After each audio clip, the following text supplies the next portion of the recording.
भागलपुर में बदलते मौसम के कारण लोग बीमारी की चपेट में आ रहे हैं, जिसके कारण पूर्वी बिहार के सबसे बड़े अस्पताल GLNMCH की OPD में पर्ची काटने मरीजों की भारी भीड़ उमड़ पड़ी है। रजिस्ट्रेशन काउंटर से लेकर बिल्डिंग के बाहर सड़क तक मरीजों की लंबी कतार लग गई है, जिससे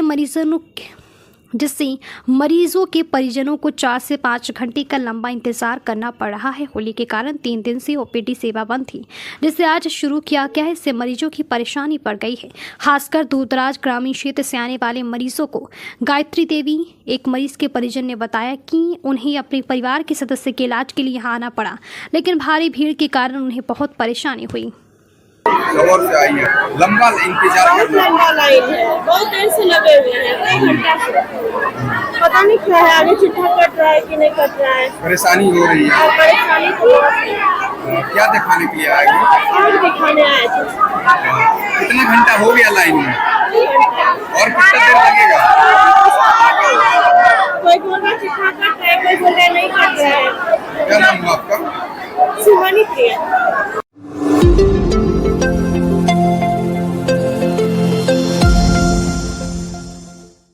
भागलपुर में दुष्कर्म की कोशिश पर वकील की गिरफ्तारी हुई है। पीड़िता आरोपी के घर के बगल में ही रहती हैं। होली वाले दिन शुक्रवार को 10 साल की बच्ची वकील के पास अफीम लगाने गई थी। इस दौरान वकील ने उसके साथ गलत व्यवहार किया। बच्ची और वकील के बीच कोई रिश्ता नहीं है, पर पीड़िता उसे बड़े पापा कहकर बुलाती थी। बच्ची किसी तरह भागकर अपने घर आई। वो काफी रो रही थी। उसने सारी बात अपनी माँ को बताया। उसी दिन पीड़िता की माँ ने थाने में शिकायत की। अगले दिन 15 मार्च को पुलिस ने आरोपी को गिरफ्तार कर लिया।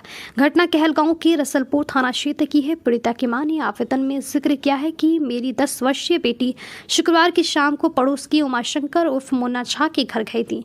मुन्ना झा ने बेटी के साथ जबरदस्ती की। पीड़ित ने बताया कि वकील ने गाली देकर डराया कि अगर किसी को इस बारे में कुछ भी बताया तो जान से मारकर फेंक देंगे।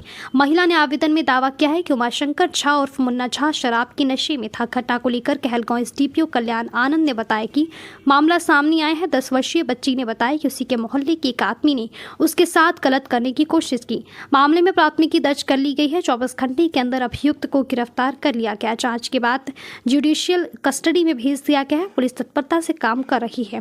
जो भी गलत करेंगे उसे गिरफ्तार करके जेल भेजेंगे। होली का दिन था और फिर वो शाम में बच्ची लोग के साथ अबीर लगाने के लिए गए थे। तो मुन्ना झा माँ शंकर झा के यहाँ भी गई। बड़े पापा सब बोलती है, गई अबीर लगाने के लिए। उसका बॉडी पार्ट टच करने लगे, पूरा प्राइवेट पार्ट सब। तो बोले कि अब मेरी बेटी हट गई उस जगह से। बच्ची हट गई फिर वो बड़ी मम्मी को उनकी वाइफ को रंग लगाने के लिए गई। तो उनकी वाइफ हुआ खिलाई, हाथ पोंछने के लिए वो आई तो अपने लुंगी में हाथ पोंछवाने के बाद वो अपना टच करवा रहे थे। वो रो करके घर आ गई। फिर हमको सारा बात बताई। फिर हम सारा रिपोर्ट लिखवा दिए वहाँ पे। अभी बच्ची स्वस्थ है, ठीक है? बच्ची ठीक है, ठीक है। बस वो टच कर रहे थे। वो बहुत छोटी है, 10 ईयर्स की मात्र है। अब मामला दर्ज करा दिए हैं? मामला दर्ज करवा दिए हैं। हमको तो थाना में एक दुष्कर्म का मामला आया, जिसमें 10 साल की बच्ची के द्वारा बताया गया है कि उसी के मोहल्ले के एक आदमी के द्वारा उसको बहला फुसला कर कुछ गलत ढंग से उसके साथ गलत प्रयास करने का कोशिश किया गया, जिसमें FIR भी हुआ है। और मैं बताना चाहूँगा कि सेम डे 24 घंटे के अंदर ही पुलिस के द्वारा अभियुक्त को गिरफ्तार भी किया गया। जांच करके उसे जुडिशियल कस्टडी में भी भेज दिया गया। तो पुलिस तत्परता से काम कर रही है और जो भी गलत करेंगे उसको पुलिस जल्द से जल्द गिरफ्तार करके उचित कार्रवाई करेगी।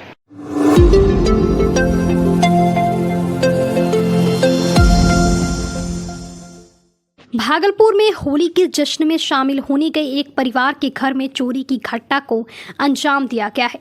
मामला बाईपास और बबरगंज के बॉर्डर पर रामनगर कॉलोनी का है। घटना की जानकारी मकान मालिक राम जन्म सिंह को उस वक्त हुई जब वे घर पहुंचे।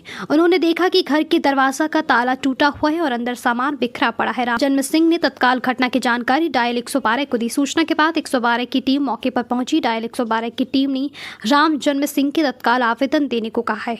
पीड़ित ने बबरगंज थानाध्यक्ष को कॉल कर जानकारी दी है। बबरगंज थानाध्यक्ष ने कहा कि आपका घर बाईपास थाना क्षेत्र में पड़ता है।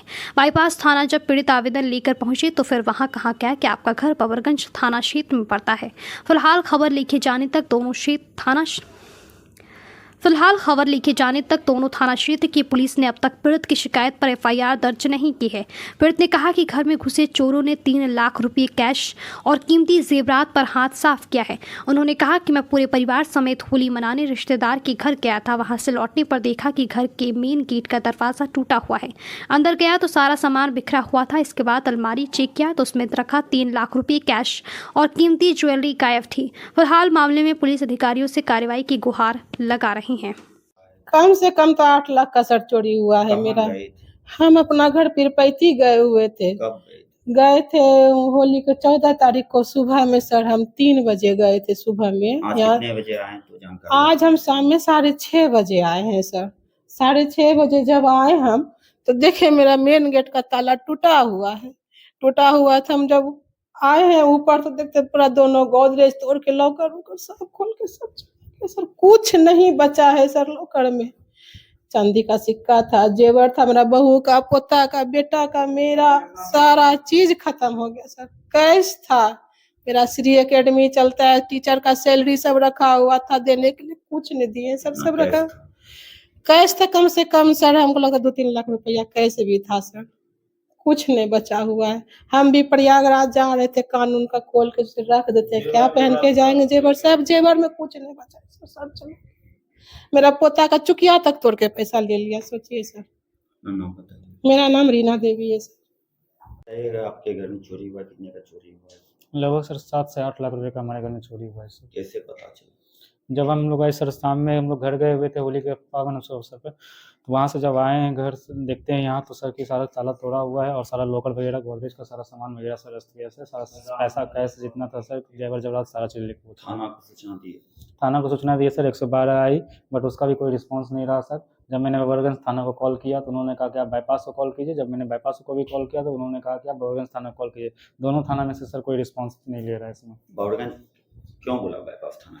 वो सर इसलिए कि उनका कहना हो कि ये क्षेत्र हमारा नहीं है, आप बाईपास कॉल कर लीजिए। ऐसे आपको कौन थाना? ऐसे हमारा सर बाईपास साइड शायद थाना पड़ता है सर, बबरगंज। उतना तो हम लोग को पता नहीं है सर। रेंट पर? जी रेंट पर रहते हैं। कितने घंटे से आप लोग परेशान हैं? लगभग सर 4 से 5 घंटे से हम लोग परेशान हैं। अभी तक थाना का कोई रिस्पॉन्स नहीं रहा सर। अपना नाम? मेरा नाम सुधांशु कुमार है।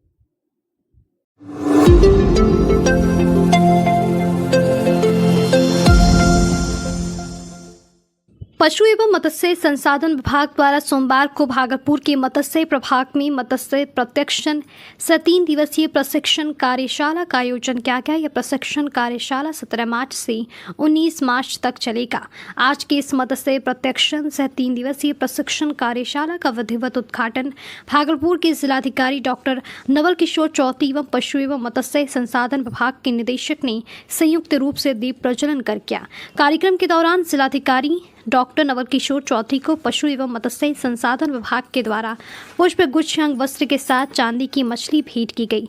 वहीं जिलाधिकारी ने कहा कि मत्स्य विभाग में बिहार सरकार एवं केंद्र सरकार की ओर से कई योजनाओं को लेकर रस्सियां दी गई है। इस योजना का लोगों तक लाभ मिले, जिसके लिए जितने भी इस व्यवसाय से जुड़े लोग हैं उन तक यह जानकारी सुविधा अनुसार पहुंचे, इस पर कार्य करने की ज़रूरत है। साथ ही उन्होंने कहा कि जो इस 3 दिवसीय प्रशिक्षण कार्यशाला में प्रशिक्षण लेंगे उन्हें अपना व्यवसाय करने में काफ़ी सहूलियत होगी और उन्हें सरकार की ओर से राशि भी मुहैया कराई जाएगी और उचित सब्सिडी भी मिलेगी। प्रशिक्षण कार्यक्रम है जिसमें सैकड़ों की संख्या में मत्स्य पालन के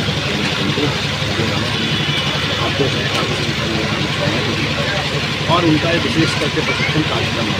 और मैंने भी उन सभी लोगों का बोध किया कि अब हमें वैज्ञानिक तरीके से मछली पालन करने की जरूरत है और वैज्ञानिक तरीके से हम देख लें कि कहाँ के पानी में क्या प्रक्रिया है, क्या नमी है और किस प्रकार की मछली तलाश करते हैं। एवं इसके मार्केटिंग को भी हमने लिंक करने के लिए बोला है कि हमने बिहार में मछली का एक बहुत बड़ी संभावना है। खास करके हमारे करीब 7 से 8 करोड़ जनसंख्या को हम लोग फीड कर सकते हैं जो नॉन वेजिटेरियन है, जो वेजिटेरियन है, इसमें मछली पालन की बहुत संभावना है। और मैंने अपने अधिकारियों से भी अनुरोध किया है कि लोगों को साइंटिफिकली ट्रेन करके अपने लोगों को मछली पालन के लिए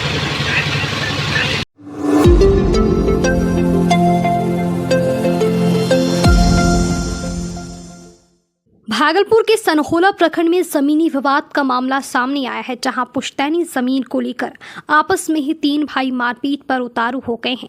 यह मामला बातचीत से शुरू हुई और मामला इस कदर तूल पकड़ा कि लोग एक दूसरे पर लाठी डंडे से प्रहार करना शुरू कर दिए।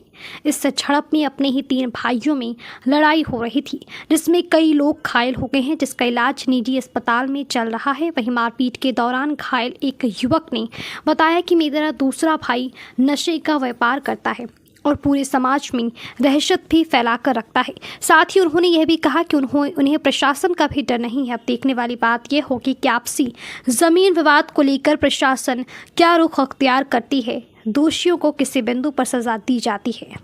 मेरे बाबूजी के नाम पे जर्माना कोर्ट से बना है, ठीक है सर। जमीन वाली जो है दूसरे को रजिस्ट्री कर दिया, दूसरा नाम बन गया, ठीक है सर। घटना हो गया 9 साल, 25 हो गया, 16 से ये शुरू है सर, ठीक है। हम 3 भाई हैं सर, तो हम 3 बाप का तो बेटा तीनों हो, हमको तीनों का जमीन होना चाहिए। वो लोग आगे काम करता है, जाया शराब बेचता है सर, तो इसीलिए बोला कि हम नहीं लेंगे और हम नहीं, मतलब कि हम नहीं लेंगे, नहीं खर्च देंगे, ठीक है। वो कौन बोला था? ये मेरा भाई है, ठीक है। वो क्या करता है? वो गलत सलत गांजा वगैरह आम बेचता है सर। वो कहता है कि मंथली देते हैं थाना वाले को, मेरा बाहर नहीं खड़ा सकेंगे, ठीक है। और ये सब हम कई बार आवेदन किए सर थानों पर, थाना वाला अभी तक मेरा कोई सुनवाई नहीं किया। एसपी के पास भी आया, ठीक है। एसपी के पास 7 जनवरी में आए, 10 दिन